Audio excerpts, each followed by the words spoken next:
मुझे उम्मीद है कि आपको समझ आ गई होगी।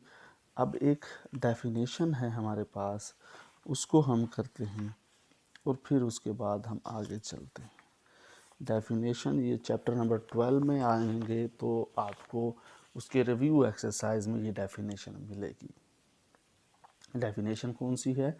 सरकम एंगल, उर्दू में कहते हैं मुहासिर, मुहासिर है जाविया। क्या कहते हैं? मुहासिर जाविया। बड़ी सिंपल सी डेफिनेशन है। इसकी दो डेफिनेशंस लिखी हुई हैं, तो मैं दोनों को समझाऊंगा और उसके बाद इनमें से एक उर्दू की मैं लिख दूंगा।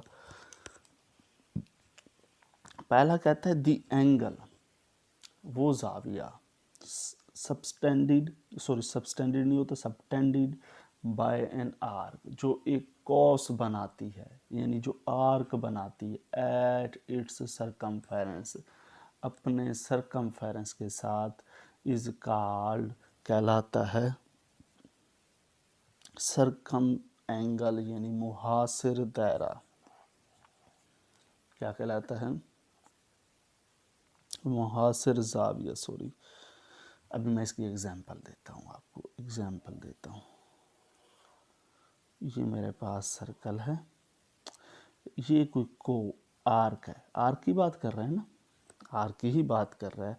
वो कहता है जो आर्क क्या बनाती है? अपने सरकमफेरेंस, ये उसका सरकमफेरेंस है सर्कल का, ये सर्कल का सरकमफेरेंस। आर्क कौन कहाँ कहाँ जाविया बना सकती है? ऐसे बना सकती है, बना सकती है नहीं बना सकती, या यूं भी बना सकती है, ठीक है, और भी बहुत सारे बना सकती है। ये वाले एंगल क्या है? ये आर्क से बना है ना, ये एक आर्क से बना है। अगर मैं इसे छुपा दूं, अगर मैं इसे छुपा दूं तो ये भी एक आर्क से बना है। सॉरी, मैं इसको सही तरीके से अगर मैं यूं कर दूं, इधर इसको मैं छुपा दूं तो ये भी एक आर्क से बना है, और इसको अगर मैं छुपा दूं तो ये भी एक आर्क से बना है। तो ये दोनों एंगल किससे बने? आर्क से बने। और किस जगह पर बने? सर्कल की सरकमफेरेंस पर बने। तो ऐसे एंगल्स को हम बोलते हैं सरकम एंगल्स, यानी मुहासिर जाविये। अब उर्दू में इसी को मैं कैसे लिखूंगा? अगर मैं उर्दू में लिखना चाहूँ, वो जाविया या ऐसा जाविया जो एक कौस दायरे के मुहित के साथ बनाती है, मुहासिर दायरा कहलाता है। क्या कहलाता है? मुहासिर मैं दायरा बोल जाता हूँ, जाविया कहलाता है। दोबारा सुनिए, बड़ी सिंपल सी डेफिनेशन।